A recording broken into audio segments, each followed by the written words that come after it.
Y como lo hemos visto anteriormente, pues habíamos visto las diferentes generaciones. La generación cero de las telecomunicaciones eran estas radios de banda corta que se trajeron en la Segunda Guerra Mundial, como las que encuentras en los camiones, los camioneros, esos camioneros, o también en las patrullas. Esas radios en particular son radios de onda corta, luego también consideradas de banda civil. Posteriormente llegó el famoso Dynatac 8000X de Motorola, ese teléfono enorme que pesaba y tenía las dimensiones de un ladrillo de adobe, esos ladrillos delgaditos, por así decirlo, rojos, ¿ok? Posteriormente llega a finales de los 90 ya la telefonía más accesible, que era ese famoso Nokia eh, 3210, que se te caía y se rompía el piso, que la batería le duraba semanas, ¿ok? Y pues que podías jugar el famoso juego de la viborita. Eso es cuanto a la primera, bueno, eso ya a finales de los 90 es la segunda generación.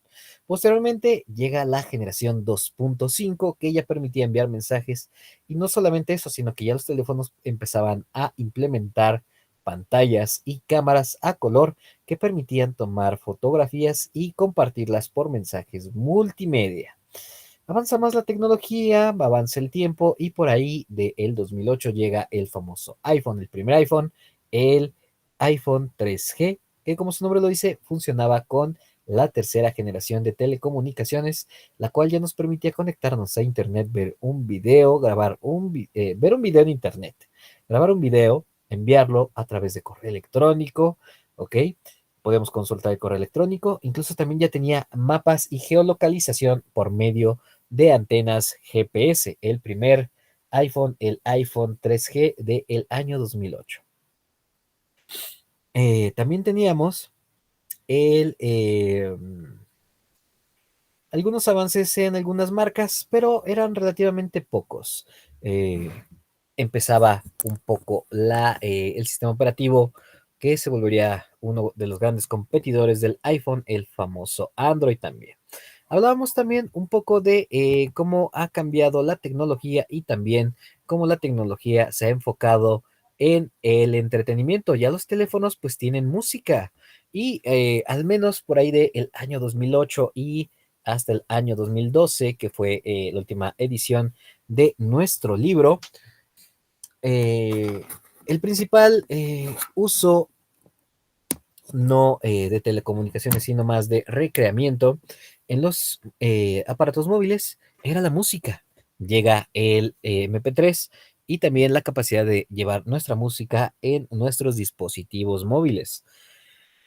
A diferencia de que ahora pues ya tenemos muchos servicios de streaming, de música y de video, como lo es el Netflix, el famoso Star Plus, el Disney Plus, el HBO Max, etcétera, etcétera. Y en cuanto a música, el famoso Deezer, el Tidal, el Apple Music, YouTube Music y Spotify, ¿ok?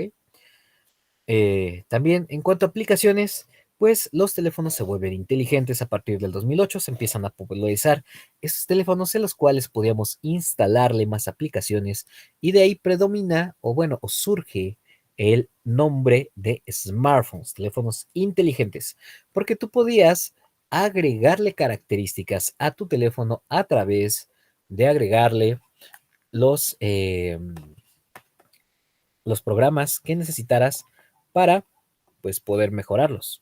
¿Ok? También cabe mencionar que habían muchos sistemas operativos, no solamente el sistema operativo de los famosos iPhone, el iOS, ¿ok? Sino que también teníamos sus principales competidores, que era el Windows Mobile, principalmente enfocado y manufacturado en los dispositivos Nokia. Durante ese tiempo, Nokia sufrió una gran crisis económica como empresa debido a que no se actualizó a lo que venía pidiendo el mercado y se quedó rezagada. Por eso Windows y más que Windows, Microsoft compra la marca Nokia y empieza a sacar sus propios smartphones con su propio sistema operativo llamado Windows Mobile. Anteriormente, los teléfonos Nokia, los primeros que traían el famoso juego de Viborita, funcionaban con una versión de Symbian. ¿Ok? También teníamos otro competidor que era el famoso BlackBerry. Y el BlackBerry que era este teléfono que tenía un teclado completo como de computadora, pero en chiquito, fueron los pioneros en el uso de ciertas aplicaciones y una de esas aplicaciones fue WhatsApp. Originalmente WhatsApp era único para las BlackBerry, ¿ok? Y no se registraba con tu número telefónico, sino con un número que estaba ligado al número de serie de la BlackBerry. Eventualmente, Palm, BlackBerry, Symbian, pues quedaron rezagados y los competidores más fuertes quedó Windows Mobile con todo el poder económico de Microsoft, el famoso iOS del iPod, perdón, iPhone, y el Android, que era un sistema operativo prácticamente gratuito que podía ocupar prácticamente cualquier eh, creador o cualquier marca de teléfonos móviles, smartphones. Por eso quedaron en la competencia Windows Mobile, eh, el iOS de iPhone de Apple y el Android. Desafortunadamente, pues es superado por el mercado Windows y desaparece Nokia como tal durante mucho tiempo del ámbito de los smartphones y en los mercados más grandes de tecnología. Eventualmente ya regresa, pero regresa en los últimos 4 años. Regresa, pero ya con el sistema operativo Android. Se quedaron únicamente el iPhone y el Android como los sistemas operativos a usarse en dispositivos móviles. El iOS exclusivo de la marca Apple y Android, pues de todas las marcas, principalmente liderado por la marca Samsung. ¿Ok? Esto en cuanto a sistemas operativos.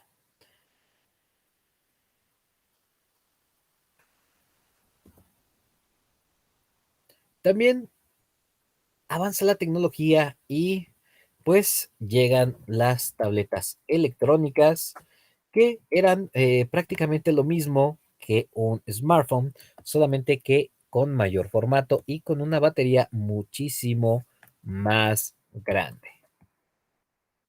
La característica que pues las identificaba pues era el tamaño de la pantalla, que era muchísimo más grande, y pues el tamaño de la batería.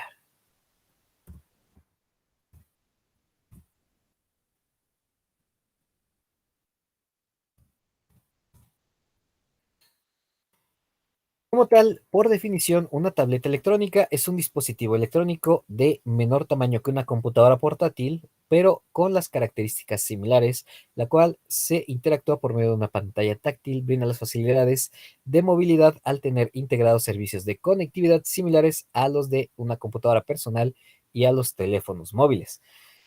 Eso es en cuanto a la definición, pero ya en la práctica, pues prácticamente era lo mismo que un teléfono móvil en un formato más grande y también tenía la característica que en algunos casos sí puedes ponerles chips a las tabletas electrónicas para tener la opción de conectividad a una red celular para navegar por internet. También surge la tecnología Bluetooth a partir del año 2008, se empieza a comercializar ampliamente en todos los mercados tecnológicos. Y el Bluetooth seguramente tú lo has ocupado o lo estás ocupando en este momento. Cuéntanos, ¿en qué has ocupado la tecnología Bluetooth o cómo la has utilizado? ¿O para qué?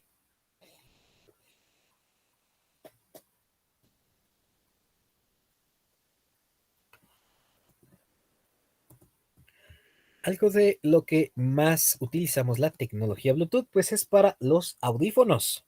La conectividad con los audífonos también se pueden conectar dispositivos móviles a los vehículos a través de esa misma tecnología.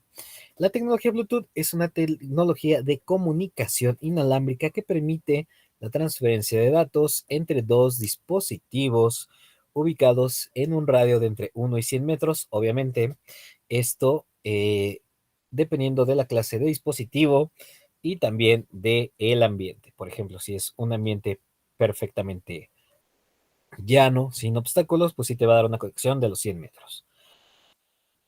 Pero pues si es un ambiente lleno de obstáculos, de personas, de árboles, edificios, pues no te va a dar esa capacidad tan amplia de conectividad. También llega otra tecnología inalámbrica y esta llega mucho antes que el Bluetooth, que era el famoso Wi-Fi. El famoso Wi-Fi que ocupamos todos los días. Mucho antes de que existiera o se comercializara ampliamente el Wi-Fi, todas las computadoras se tenían que conectar por un cable a los módems. No podíamos, aunque fuera una laptop, alejarnos mucho del módem porque tenía que estar conectada por cable para poder acceder a toda la información que encontramos en la red de la World Wide Web. ¿Ok?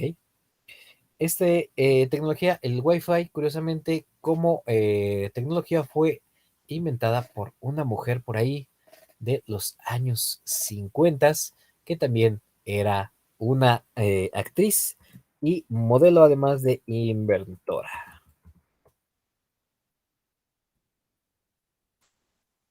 Está Hedy Lamarr, una actriz de cine, ¿ok? Hedwig Eva Maria Kessler, conocida como Hedy Lamarr, fue una actriz de cine e inventora austríaca que inventó por primera vez el espectro ensanchado que permitía las telecomunicaciones inalámbricas a largas distancias, lo que vino a revolucionar el mundo. Ella fue prácticamente la inventora de la tecnología Wi-Fi. Eh, y hay muchas inventoras en el mundo, y han habido muchas inventoras en el mundo. Por ejemplo, el programa Apolo, que nos permitió por primera vez aterrizar en la Luna, fue escrito por una gran talentosa mujer. ¿Ok? Vamos a buscarlo. No recuerdo ahorita el nombre, no lo tengo a la mano, pero hay una icónica imagen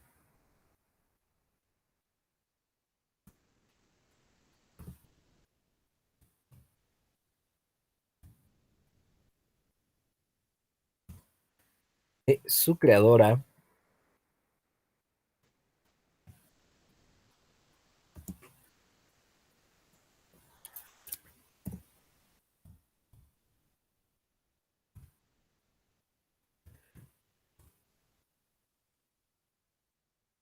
a Margaret Hamilton, que fue la primera programadora mujer científica, ¿ok? Que posibilitó a los tripulantes del Apolo 11 pisar la Luna, una ingeniera de la Unión Americana. Aquí tenemos una foto de la famosa Margaret Hamilton. Ahí tenemos una foto icónica en la cual ella está con la programación que escribió para poder llevar a la raza humana a la Luna. Imaginen toda esa programación que actualmente pues cabría en un documento de menos de 1 megabyte de información. Y muchas de estas tecnologías pues desafortunadamente no se vuelven, no se les da el reconocimiento necesario, pero las mujeres han sido una parte muy importante de la creación de la ciencia y la tecnología. ¿Ok? Como hay un pequeño apartado pues que es muy importante eh, recordarlo siempre. ¿Ok? Bueno, en cuanto a la tecnología Wi-Fi, pues era y es una tecnología de telecomunicación inalámbrica que nos permite conectar dispositivos entre ellos y acceder al Internet si se realiza una conexión a un módem o puerto de acceso. Ok, la cobertura pues puede variar, puede ser hasta incluso un máximo de 100 metros, igual en un lugar llano sin ningún tipo de interferencia. Ok, y también se pueden ocupar repetidores para aumentar la amplitud de esa red Wi-Fi. Ok, a través de repetidores de señal.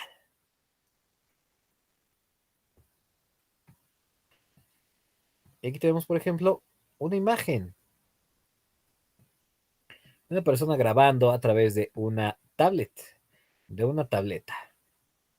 No solamente estamos limitados, o bueno, las tabletas no están limitadas por el tamaño en cuanto a sus capacidades, incluso por el hecho de tener o ser más amplias, permiten implementar mayores sensores de captura de imágenes o de video y también una mayor capacidad de procesamiento y también de refrigeración porque la tecnología también pues va necesitando enfriarse, ya que en cuanto a más pequeños son los dispositivos, más energía consumen en algunos casos y también más calor, más color generan, más calor generan.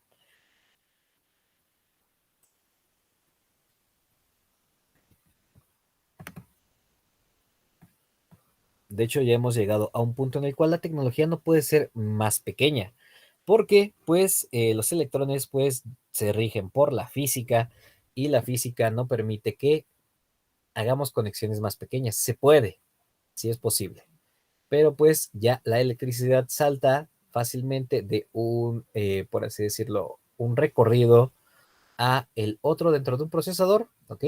Salta de un canal a otro, de una pista a otra, y pues eso genera errores en los programas, ¿ok? Y pues como hablábamos anteriormente, ponemos mucho ese ejemplo que voltearas a tu alrededor y vas a encontrar que las computadoras están en todas partes, en tu teléfono, en tus audífonos Bluetooth, cada uno tiene una microcomputadora que codifica la información para que tú la puedas escuchar.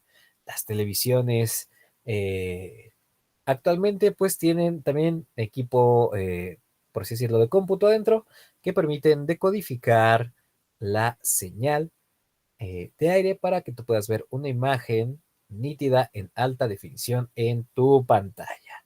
También pues tienen ciertas capacidades de procesamiento que nos permiten tener servicios de streaming o ya implementados en las pantallas, haciendo las pantallas inteligentes, así como los smartphones, las pantallas inteligentes o las smart TVs, nos permiten agregar más aplicaciones a este dispositivo para poder eh, aumentar pues las características que pueden hacer estos dispositivos, ¿ok? Las características y también las capacidades de cosas que pueden hacer. Las primeras computadoras pues fueron creadas hace muchísimos años, aunque nosotros no lo creamos así, ¿ok? Como tal, la primera denominada computadora dentro de la primera generación aparecieron a mediados del siglo XX. Esto estamos hablando de más o menos en un periodo entre 1950 y 1960, ¿ok? Eran de gran tamaño, utilizaban bulbos y los programas de datos se proporcionaban por medio de tarjetas perforadas.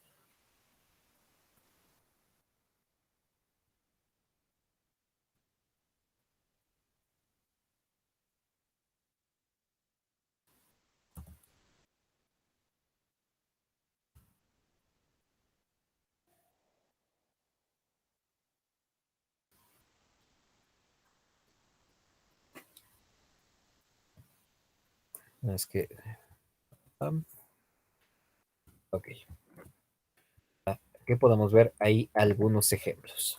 Las primeras computadoras eran así, eran cuartos enormes, enormes llenos de bulbos. ¿Y qué eran los bulbos? Importante saber, ¿no?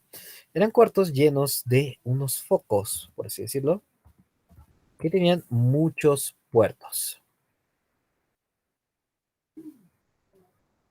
Son bulbos de electrónicos, electrónicos.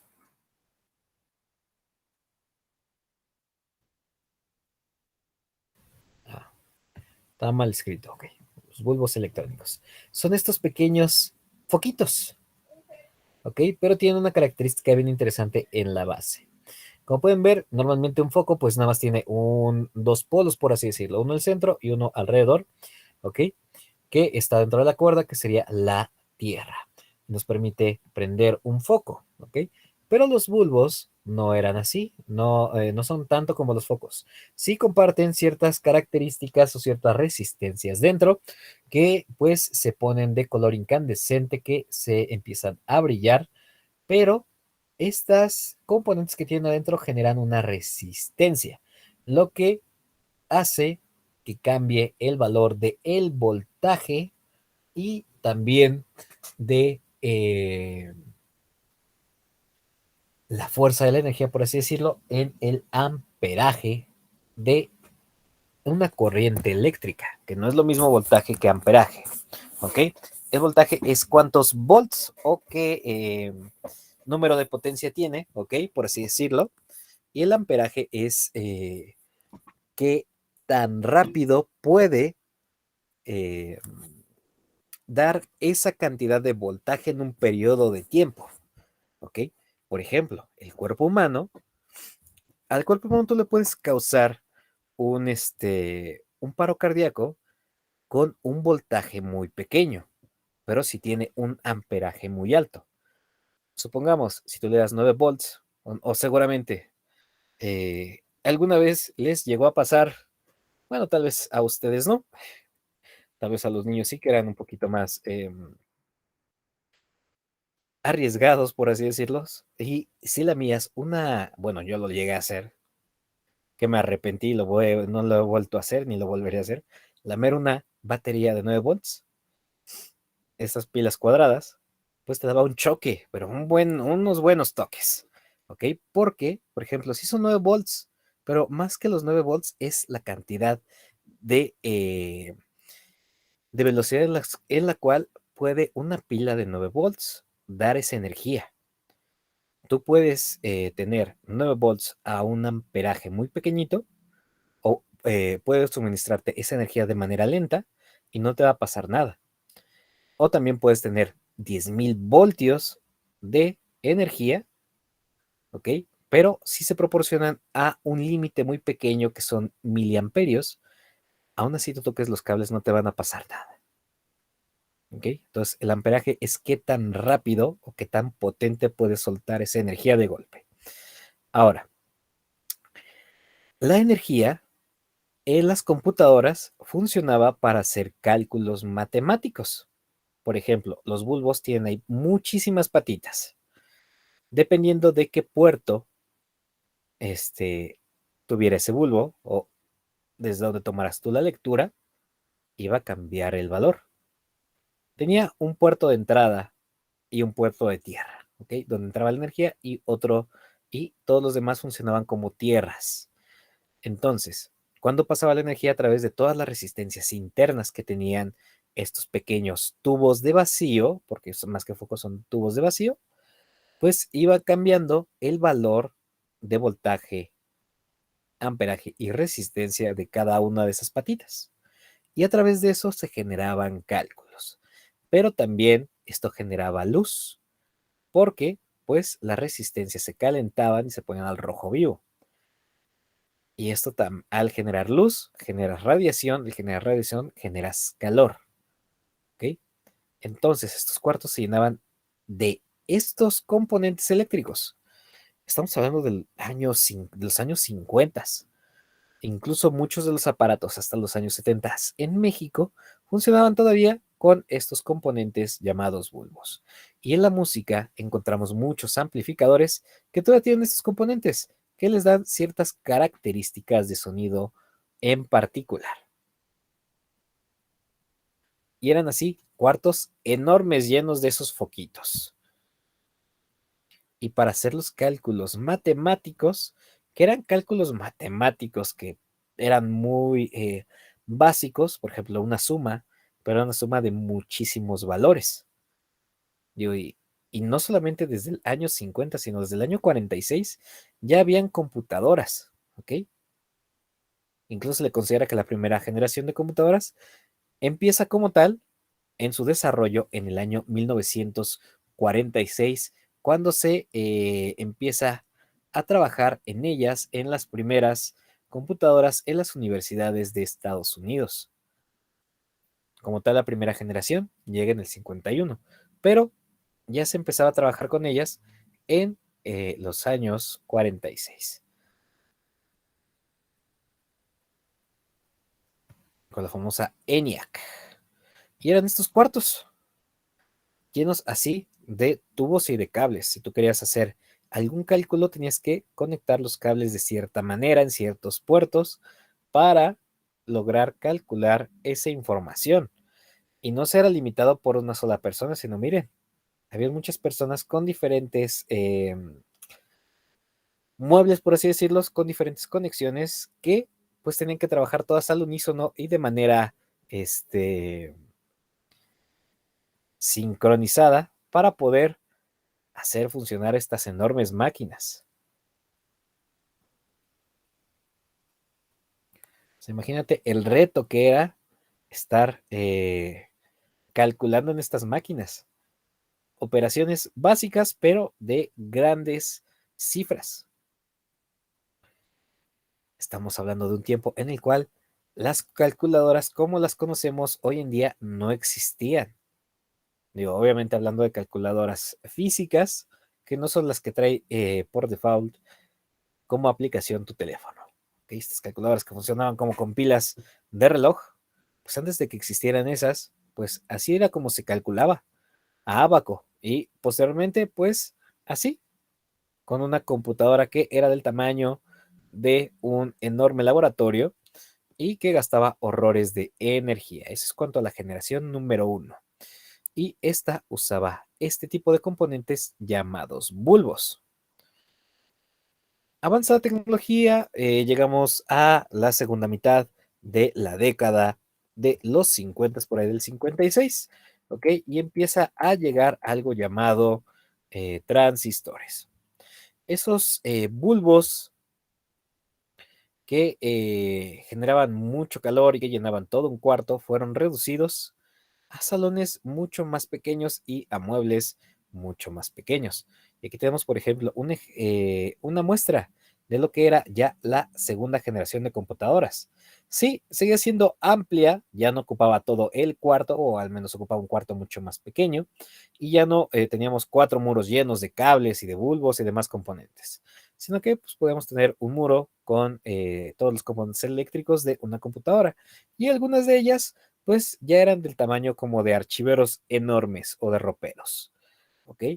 En los cuales se iba digitando la información y la máquina te daba información de vuelta. En la mayoría de estas de la segunda generación como tal, no tenemos pantallas, ¿ok? Tenemos ciertos valores, ciertas características que nos mostraban o que nos daban las computadoras. Como tal, y aquí tenemos una imagen de la segunda generación, aunque aquí nos dicen que la primera generación fue entre el 51 y el 58. Bueno, sí, la segunda generación es más por ahí de el 56 al 64. Eran más pequeñas, eran más potentes, pero funcionaban con algo bien característico. Es que nos muestra aquí la imagen que había cargado. Bueno,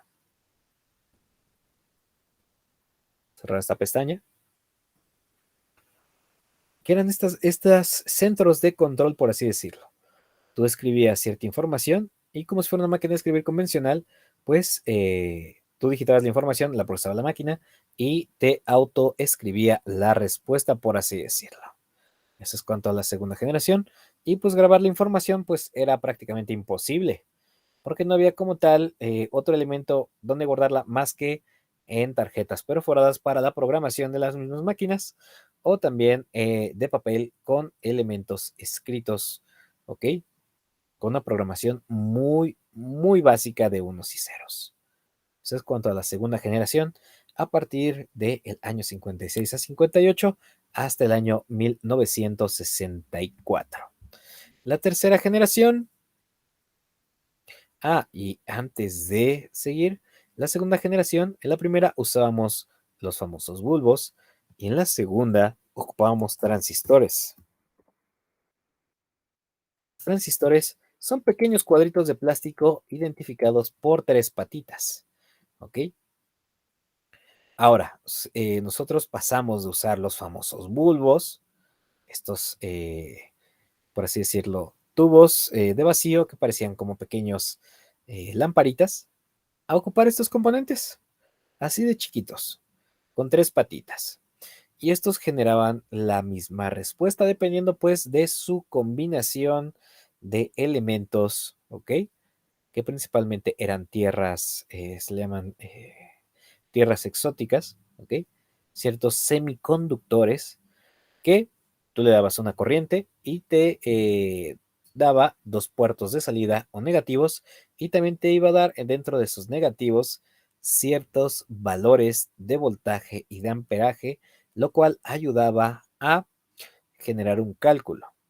Ahora, estos, como puedes ver aquí, son componentes pequeñitos, relativamente hablando, en comparación a un bulbo. Un bulbo puede medir hasta incluso 10 centímetros de altura. En promedio, llegaban a medir entre 5 y 7 centímetros de altura. Eran de vidrio al vacío, se degradaban con el tiempo y fácilmente se podían dañar si se te caían o los tocabas con las yemas de los dedos sin ocupar guantes, porque eran de un cristal que muy delicado, muy resistente, pero muy delicado al calor, pero cuando se contaminaba con el aceite natural de nuestras manos, podía al calentarse generar grietas en el vidrio, ¿ok? En el silicio de estos tubos. Entonces llegan estos pequeños cuadritos de plástico que adentro tienen diferentes aleaciones metálicas y aleaciones de semiconductores que nos permitían hacer las mismas operaciones. Tal vez tendríamos que usar más elementos de estos, pero pues aún así ahorrábamos espacio y también energía usando estos famosos transistores. Esto es durante la generación 2 de las computadoras. Avanza el tiempo, llegamos al año 65, ¿ok? Y con esto llega la tercera generación de las computadoras. Llega con una característica, eran mucho más pequeñas. Ya como tal, ya implementaban una pantalla, ya no, ya podremos nosotros programar a través de disquetes de 8 pulgadas, que eran unos disquetes enormes, ¿ok? Y entonces vamos a mostrar los diferentes tipos de disquetes, pero también llegan con una característica. Nosotros teníamos los transistores que eran cuadritos que tenían 3 patitas. Pues avanzó la tecnología y dijeron, ¿por qué no juntamos varios de estos? Y así obtuvieron el llamado circuito integrado. Un circuito integrado, pues aquí está como este, parece como si fuera un insecto que tiene 8 patitas. Estos pueden tener muchísimos más patitas, dependiendo de las características que tú necesites que haga el componente. Como puedes ver, se parece mucho a los cuadritos de 3, nada más que tienen muchas más patitas, lo que también nos permitiría hacer mucho más operaciones matemáticas o obtener valores muy específicos. Dentro de estos cajitas de resina, pues tenían diferentes tipos de componentes eléctricos, resistencias, semiconductores, que iban cambiando el valor que obtenías a través de inyectar, por así decirlo, una carga eléctrica y pues al procesarla, por así decirlo, de manera electromecánica, de cierto punto, podríamos decirlo, ¿ok? Porque, bueno, más que mecánica, de manera electrónica, porque los componentes y las resistencias hacían que cambiara el valor eléctrico que te daba cada una de esas patitas. Esto, la implementación de esto y que ya no tenías que usar varios de estos grandes, ¿ok? Hace que se miniaturice la tecnología, que se haga mucho más pequeña. Durante las primeras generaciones de las computadoras surge algo llamado ley de Moore. En la ley de Moore nos dice que la tecnología cada 2 años y medio va a hacerse la mitad del tamaño actual y va a duplicarse su capacidad de procesamiento. Como se los comentábamos al principio de la clase, pues ya no es así, porque ya llegamos al límite físico de los materiales. Ya no podemos hacer las cosas más pequeñitas porque la electricidad salta de un cable o de una pista a otra, por así decirlo, esos electrones dentro de los semiconductores que son esos pequeños circuitos integrados, y pues ya no aplica la ley de Moore. Pero hasta en ese tiempo, pues los aparatos se iban eh, encogiendo el doble, ¿ok? Y habían aumentado sus capacidades. Por ejemplo, estamos hablando aquí del año 1965 y ya empezaba a haber computadoras con pantalla, ¿ok? Una pantalla muy arcaica, muy antigua, ¿ok? Que era principalmente verde y solamente nos permitía ver texto, así como estas de aquí. Y, por ejemplo, ya no ocupaba el tamaño de un ropero o de un mueble muy grande, sino que ya la podías colocar sobre un escritorio o una mesa. Y las primeras generaciones de computadoras, así como esta de aquí, no incluían un mouse. Todo era a través de código, todo a través de escribir. La pantalla era en blanco y negro, entre comillas, porque se veía verdosa o azul, dependiendo del año de fabricación del monitor. Y como tal, todo era parte de un solo conjunto en la mayoría de las computadoras. O sea, el CPU y la pantalla era lo que podemos considerar un solo elemento.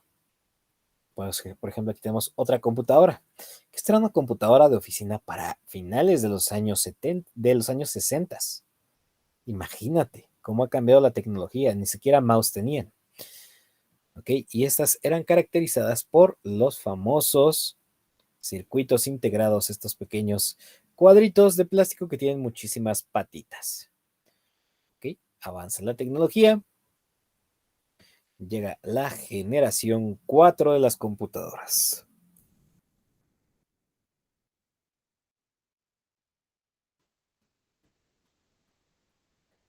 La generación 4 de las computadoras llega ya con la implementación de microprocesadores y también ya con la implementación, en algunos casos, de los mouse. Ya se empiezan a usar los mouse. Los primeros sistemas operativos de las computadoras, pues, eran unos sistemas muy básicos y era puro código, así como lo tenemos aquí en esta imagen en particular. Puro texto. Algo que vino a revolucionar la tecnología fue la implementación de lo que vendría siendo un entorno virtual de trabajo, ¿ok? Lo que vendría siendo un sistema operativo en el cual funciona con ventanas. De hecho, esta tecnología fue implementada por primera vez y de cierta manera inventada para los dispositivos de la marca de la manzana, la famosa Apple, con las primeras computadoras Macintosh y la popular computadora Lisa, ¿ok? Que era enfocada en el mercado eh, familiar. O sea, ya no estaba enfocada en las oficinas, sino que ya fuera de acceso al público. Ellos fueron los innovadores en estas tecnologías de ventanas de una interfaz gráfica, ¿ok? En la cual ya no teníamos que manejar todo por código, ya era más libre y podíamos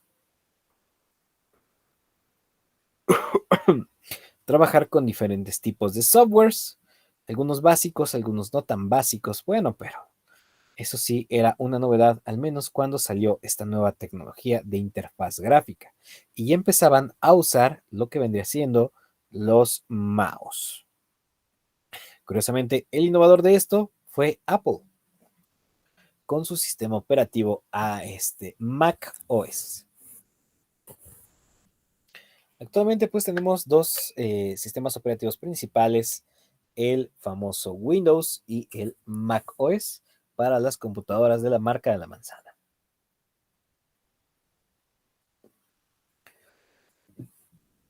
Pero también llegan con una característica muy particular. Ya hemos visto los circuitos integrados, llegan, eh, vimos que la primera generación es con bulbos, la segunda con transistores, la tercera con circuitos integrados y la cuarta es con microprocesadores.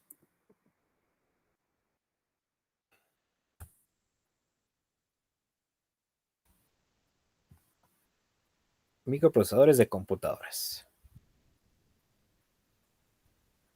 que son estos cuadritos, ¿ok? Estos implementaban una cantidad enorme de estas cosas en miniatura. Si te fijas, tienen igual patitas, ¿ok?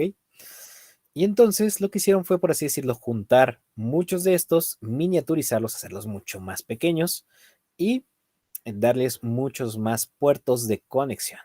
A partir de la cuarta generación de las computadoras que viene siendo por ahí de mediados de los años 70 o que empiezan desde los 60, pero ya implementados de manera comercial en los 70 y durante los 80.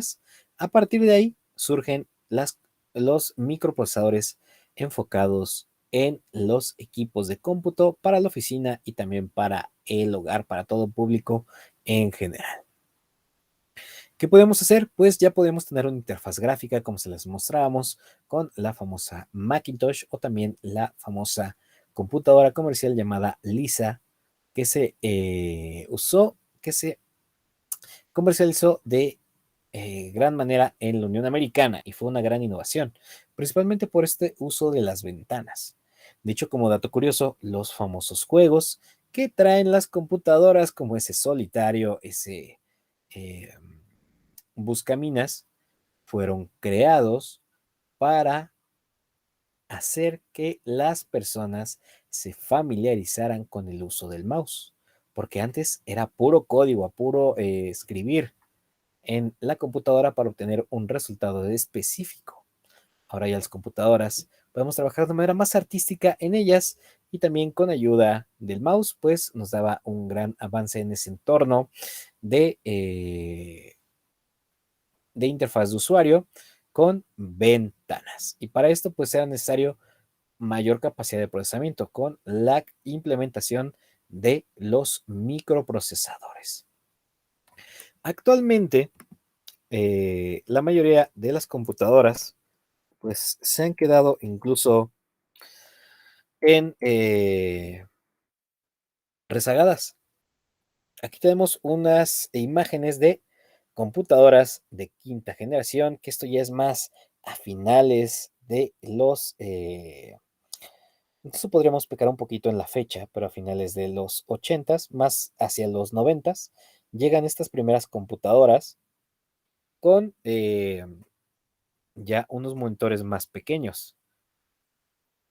Bueno, más pequeños en cuanto al tamaño del mueble que trae el monitor atrás. ¿Ok? Ya que vemos las diferentes generaciones.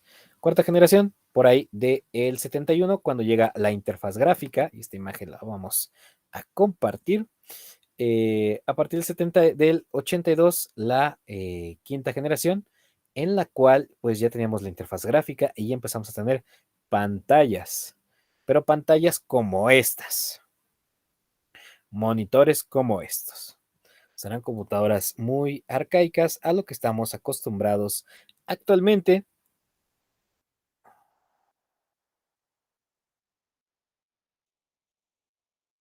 Y pues en su mayoría ya traían disquete, también traían lector o en su caso, eh, bueno, en ese tiempo no, como tal el CD no era muy famoso, pero principalmente lector de disquete. Eso sí o sí lo traían. Y pues los monitores eran estas cajas enormes, así como las televisiones antiguas. Y en su mayoría eran de color y pues tenían poca capacidad, pocos colores que se implementaban en ellas. Pero ya también teníamos la capacidad de diferentes sistemas operativos. El primero de manera gráfica, pues era el famoso macOS, que es el sistema operativo de las Macintosh y de las computadoras de la marca de la manzana, la Apple. Y también llega Microsoft con su copia de el famoso macOS llamado Ventanas. De hecho, Windows como tal se traduce como ventanas y recibe el nombre porque la interfaz gráfica permitía trabajar con ventanas. Cada ventana era un programa y al menos en esta categoría y en esta generación en particular, éramos muy limitados en lo que podíamos hacer. Podíamos correr un programa a la vez. Si se te ocurría correr dos programas, que si era posible, era muy lenta y fácilmente te daba el famoso pantallazo azul lo que indicaba que había un error en el procesamiento de la información que tú le estabas pidiendo a la computadora y por dicha razón fallaba, dejaba de pensar, por así decirlo, se trababa y se reiniciaba. Las primeras computadoras, incluso hasta el año 2004, en su mayoría eran con procesadores de un solo núcleo, mononucleares, por así decirlo, y estaban limitados en el procesamiento. Imagínate, una de estas computadoras tenía menos del procesamiento de, de uno de estos relojes inteligentes muy económicos. Estas computadoras tenían menos de la capacidad de estos aparatos. O sea, haz de cuenta que la capacidad de tus audífonos Bluetooth de recibir y decodificar la señal es al menos 5 veces más potente que estas primeras computadoras. Éramos limitados por la capacidad de los semiconductores, de los microprocesadores,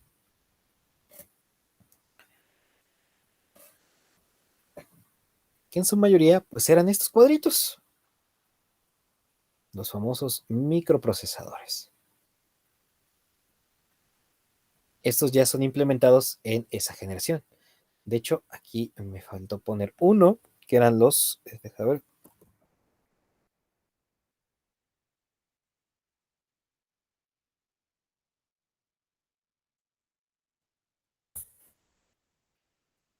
microcontroladores, me los salté por un momento, que es la cuarta generación. ¿Ok? Antes de llegar a estos procesadores que se implementan en la quinta, pues teníamos estos, que eran los microprocesadores, que son estos cuadritos, que ya son cuadros como tal, ya no son rectángulos, que tenían muchas más patitas. ¿Ok? Esto es durante la generación 4.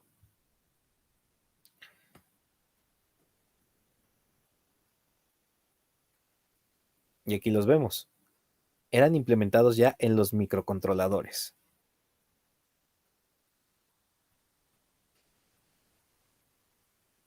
Ya la generación 5 ya ocupa los microprocesadores.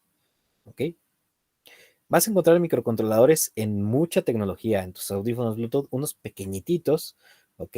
En las televisiones, muchos de estos microcontroladores, ¿ok?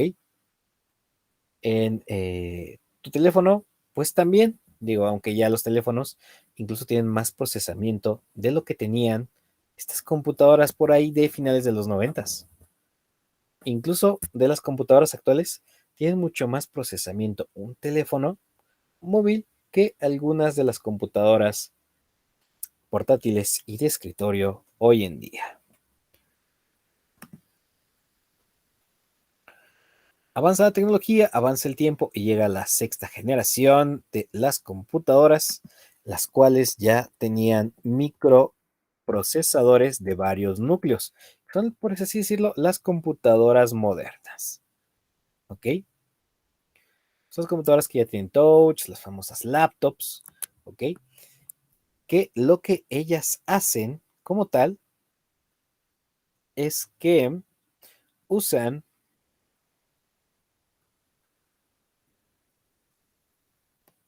estos microprocesadores, pero ponen uno encima del otro y los conectan, creando procesadores de varios núcleos. Cuando llegan los primeros procesadores de varios núcleos OHT, Hyperthread, que eran como de hiper, se traduciría como hipercuerdas, nos permitían ya tener doble procesador,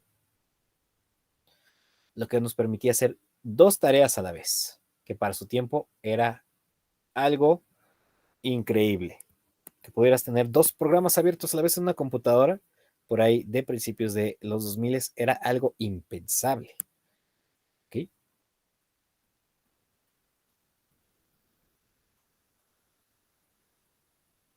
hecho, miren, esta nos funcionaría muy bien como ejemplo.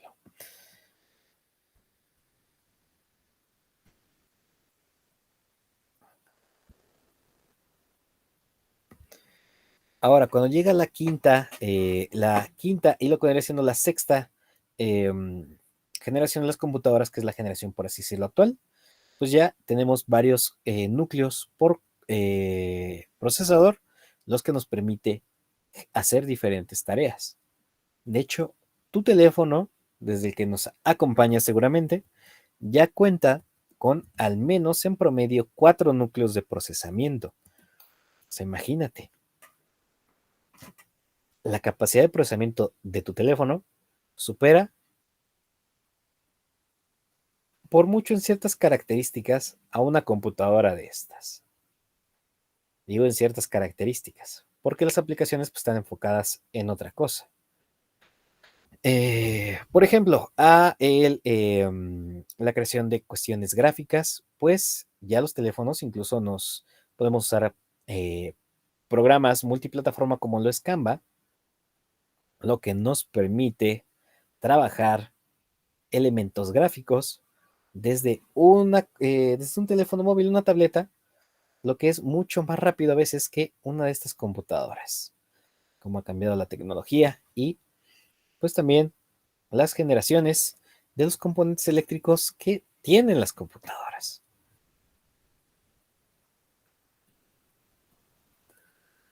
Vamos a colocar también esta parte en su glosario. Recuerden trabajar en su glosario porque esto nos va a ayudar a familiarizarnos con la información que vamos a encontrar en su examen.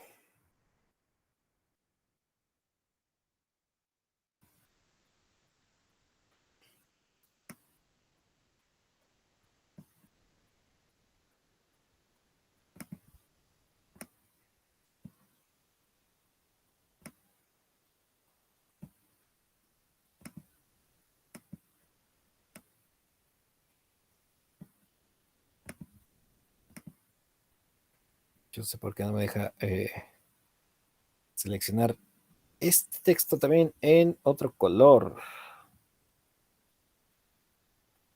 Quiero colocar en diferentes colores para que lo tengamos ahí disponibles.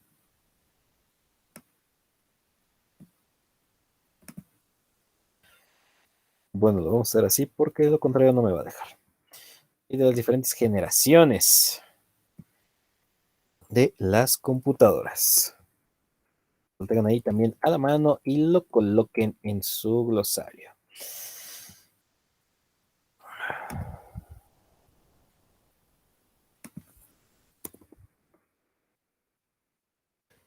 También colocarles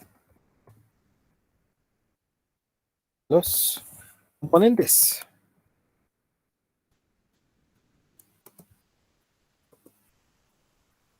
A ver si vemos por ahí, si nos encontramos tal vez una línea cronológica, a ver si la encontramos. Acerca de las diferentes generaciones de computadoras y sus componentes eléctricos.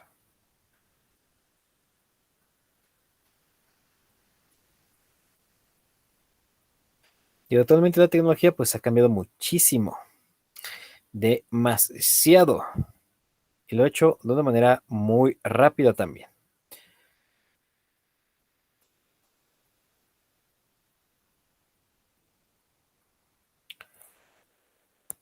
De hecho, lo que podemos hacer, por ejemplo, aquí, de manera gráfica para que lo tengan también disponible, es una pequeña captura de pantalla, ¿no? Primera generación de computadoras, los bulbos como componentes electrónicos. La segunda generación que usaba los transistores,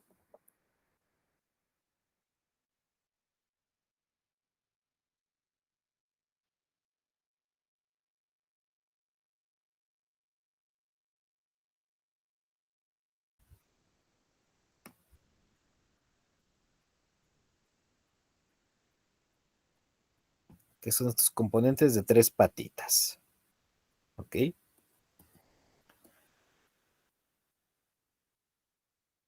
La tercera generación que eran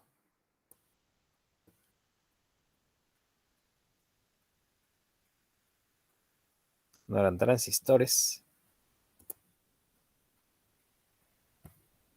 eran los circuitos integrados.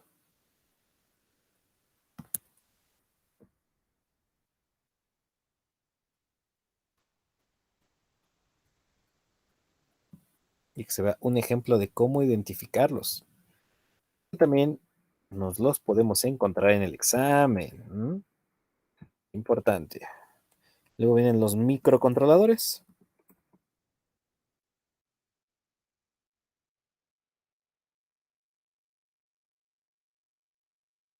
Con la cuarta generación.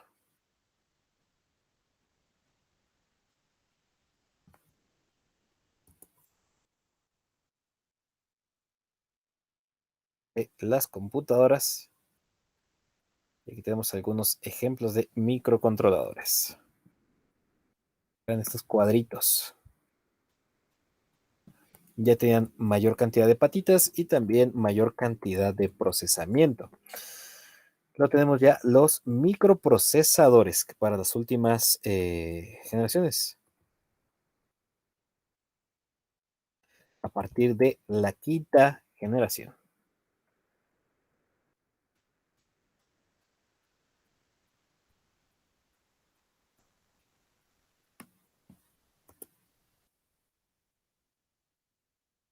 Son estos cuadritos. A partir de la quinta generación, la mayor cambio en la tecnología va a ser la miniaturización, que los componentes se hagan más pequeños y mucho más potentes. ¿Sí? Eso en cuanto a las diferentes generaciones de las computadoras.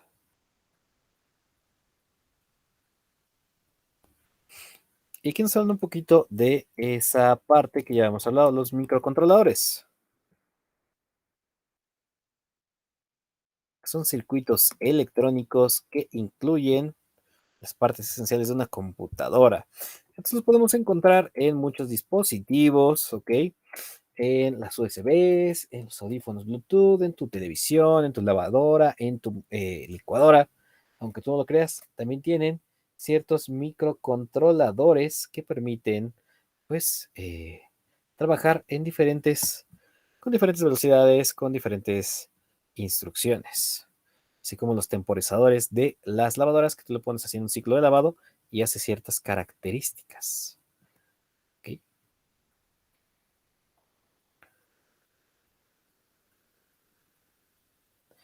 Y como tal, nosotros terminamos con lo que vendría siendo las generaciones de las computadoras. Eso en cuanto al contenido del libro. Ha sido muy sintetizado, ¿ok? Muy comprimido, por así decirlo, el contenido del libro para lo que ustedes necesitan saber, enfocado en lo que les van a preguntar en su examen. ¿Ok? Creo que ha sido mucha información al respecto de pues nuestra clase. Repasamos las generaciones de los teléfonos celulares, aprendimos al menos un poquito de las diferentes generaciones de las computadoras, ¿ok? Y pues vamos a pararle por el día de hoy en cuanto a esto porque es muchísima información. Importante, el día de mañana les voy a compartir un DAIPO y necesito que ustedes vayan resolviéndolo porque a partir del día miércoles, ¿ok? Vamos a empezar a trabajar en ellos y vamos a trabajar uno tras otro de los diferentes exámenes que nos podemos encontrar, ¿ok? Y vamos a irlo resolviendo entre todos. Así es que para que se vayan preparando, ya tienen la información esencial y necesaria para trabajar y prepararse para su examen, ¿ok? ¿Tienen alguna duda hasta este momento?